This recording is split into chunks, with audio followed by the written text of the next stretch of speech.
Shalom Obracha, nous poursuivons avec la 6e Mishnah du premier Pérek Mishnah Vav. Comme nous l'avons vu dans la Mishnah précédente, la marloquette entre Bet Shammai et Bet Hillel, concernant Shvitat Kelim, c'est-à-dire est-ce que mes ustensiles doivent aussi se reposer, ne pas faire de Melachot pendant Shabbat, comme ma bête doit se reposer, ne pas faire de Melacha, parce que sinon c'est moi qui transgresse.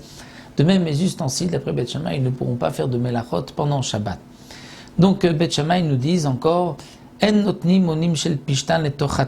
pourra pas mettre des morceaux de lin qui ont été peignés, qu'on met dans le four pour le blanchir.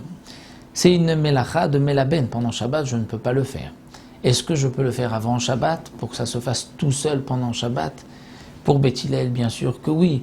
Pour Bet Shammai, non, étant donné que mon four va transgresser Shabbat, va faire une melacha. Et j'ai l'obligation de faire en sorte que mes ustensiles ne transgressent pas Shabbat, c'est-à-dire ne font pas de melacha pendant Shabbat. Bien sûr, l'ustensile, lui, n'a pas d'obligation de respecter Shabbat.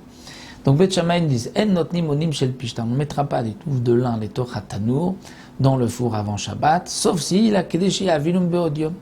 Sauf si ils vont se réchauffer, c'est-à-dire ils vont cuire, ils vont blanchir, mi beodium avant Shabbat. De même, velo et tsemer la yora. Je ne pourrais pas mettre tsemer, c'est-à-dire de la laine, la yora, dans une marmite pour teindre la laine, et la kedeshi klot aïn.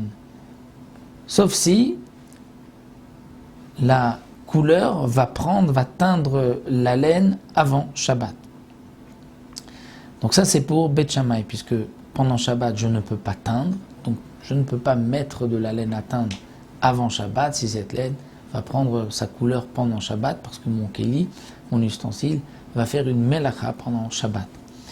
Mais pour Bet Hillel ou Bet Hillel matirim, Bet Hillel permet, puisque Bet Hillel nous disent il n'y a pas de transgression de Shabbat si mon keli fait une melacha. Bien sûr, comme ici il s'agit de laisser sur le feu, donc nous avons d'autres problèmes que nous rapporte ici le Barthénora, mais qui sont reliés au 3e, 4e Pérek, donc que nous verrons par la suite. C'est-à-dire qu'il faut faire en sorte quand même qu'il n'y ait pas de crainte que l'on puisse raviver le feu pendant Shabbat, cette fameuse Gzera des Chachamim, chez il y a laissé une marmite sur le feu, c'est seulement sous certaines conditions, comme nous le verrons dans le 3e Pérek.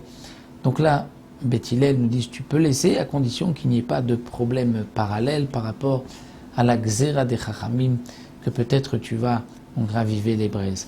Mais pour la Shvitat Kelim, il n'y a pas de problème pour Bet Hillel. Bet Shammai disent aussi en porsim metzudot chayev ofot vedagim. On ne pourra pas laisser des pièges, des filets pour chaya, une bête sauvage, ofot, des oiseaux vedagim ou même des poissons. Et là, kedesh yitzodu mi beodium. Seulement si je vais les chasser, les attraper avant Shabbat. Si je les attrape avant Shabbat, là je pourrais.